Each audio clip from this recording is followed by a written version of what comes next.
지구 반대편에서 벌어진 일이 어떻게 우리 동네 주유소 기름값까지 순식간에 바꿔놓을 수 있을까요? 오늘 그 연결고리를 한번 쭉 따라가 보겠습니다. 자, 이야기의 시작은 바로 이 한마디였습니다. 대통령이 긴급 국무회의에서 던진 말인데요. 제가 해외에 나가 있는 며칠 사이에 꽤 많은 일들이 벌어진 것 같습니다. 어찌 보면 굉장히 절제된 표현인데 사실 이게 엄청난 긴급 상황이 시작됐다는 신호탄이었던 거죠. 그렇게 전 세계 금융시장은 출렁이고 당장 에너지 공급에 빨간불이 켜졌습니다. 당연히 우리 정부도 가만히 있을 수 없었죠. 바로 비상대응에 나섭니다. 정부가 내놓은 대책은 크게 세 가지 방향이었어요. 첫째, 금융시장부터 안정시키자.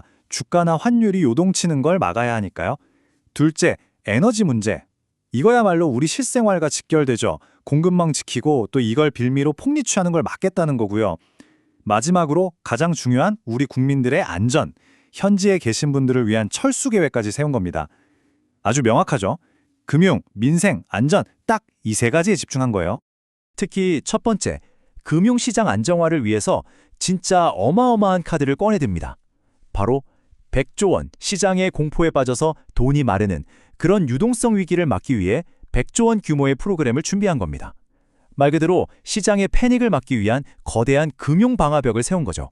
자, 이렇게 정부는 큰 그림을 그리고 있었는데 그 와중에도 충격파는 이미 우리 기업들, 그러니까 현장으로 고스란히 전달되고 있었어요. 바로 할증료 쇼크라는 이름으로요. 어느 날 프랑스의 한 거대 해운사에서 우리 기업들한테 이메일 한 통이 날아옵니다. 근데 이 이메일 한 통이 우리나라처럼 수출로 먹고 사는 경제에는 정말 엄청난 파장을 몰고 왔어요. 그 내용이 뭐였냐면 바로 긴급 분쟁 할증료라는 걸 물리겠다는 거였습니다. 이게 뭐냐면 지금 저쪽 지역이 위험하니까 배 띄우는 데 드는 추가 비용이랑 위험 부담은 전부 너희 고객들이 내라 이거예요. 아주 일방적인 통보였죠. 근데 진짜 놀라운 건 그 인상폭입니다. 한번 보세요. 원래 컨테이너 하나 보내는데 한 1,200달러 정도 했다면 이 할증료가 붙으면서 최대 4,000달러까지 치솟는 거예요. 거의 3배가 넘게 뛰는 거죠. 더 황당한 건 뭐냐면 이미 출발해서 바다 위에 떠 있는 배에 실린 짐에도 이 요금을 적용하겠다고 한 겁니다. 정말 기가 막힐 노릇이죠. 상황이 이렇다 보니 우리 물류업체 관계자분이 이런 말을 하세요. 솔직히 저희가 갑이 아니라서 걔네들이 그냥 안 하겠다고 하면 그냥 끝이거든요. 이 말 한마디에 모든 게 다 담겨 있죠. 거대한 글로벌 해운사 앞에서 우리 기업들이 얼마나 무력감을 느꼈을지 정말 속수무책으로 당할 수밖에 없는 그런 상황이었던 겁니다. 이 파급 효과라는 게 마치 도미노 같아서 한 곳에서만 멈추질 않았어요. 이 충격이 공급망을 타고 쭉 내려와서 결국 우리 모두가 가장 피부로 느끼는 곳, 바로 주유소까지 도달합니다. 아마 다들 이런 경험 있으셨을 거예요. 기름값이 왜 하룻밤 사이에 이렇게 올랐지? 하고요. 아직 실제로 원유 공급에 문제가 생긴 것도 아닌데 어떤 주유소들은 하루 만에 리터당 200원씩 가격을 올려버린 거죠. 다들 의아해할 수밖에 없었죠. 근데 더 답답한 건 뭔지 아세요? 사실 우리나라에 기름이 부족했던 게 아니라는 점입니다. 우리나라는요, 당장 원유 수입이 끊겨도 208일, 그러니까 거의 7개월을 버틸 수 있는 전략 비축유를 가지고 있어요. 세계적으로도 엄청난 양이죠. 그러니까 이건 실제 공급 부족 문제가 아니라 불안 심리를 이용한 가격 인상이었을 가능성이 크다는 겁니다. 이런 상황이 되니까 정부도 고민에 빠졌어요. 이걸 어떻게 잡아야 하나? 여러 가지 카드가 있었죠.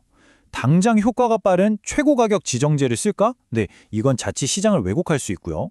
아니면 공정위를 동원해서 가격 담합을 조사할까? 이건 불법을 뿌리 뽑을 수는 있는데 시간이 너무 오래 걸리죠. 이렇게 저마다 장단점이 뚜렷해서 어떤 카드를 써야 할지 굉장히 치열한 논쟁이 벌어졌습니다. 자, 지금까지는 위기에 대응하는 단기적인 모습들을 살펴봤는데요.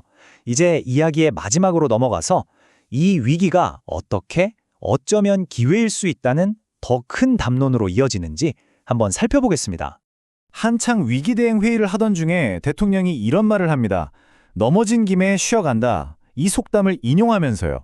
이건 단순히 위기를 넘기자는 차원을 넘어서 이참에 아예 우리 경제의 근본적인 체질을 바꿔보는 기회로 삼자는 그런 화두를 던진 거였습니다. 그러니까 이 위기를 하나의 촉매제로 쓰자는 거죠. 어떤 문제들을 해결하기 위해서냐면요. 예를 들어 맨날 말만 나왔던 신재생 에너지로의 전환을 더 빠르게 추진하고 모든 게 수도권에 몰려있는 산업 구조도 좀 바꾸고 전기요금 체계도 현실에 맞게 개혁하자는 겁니다.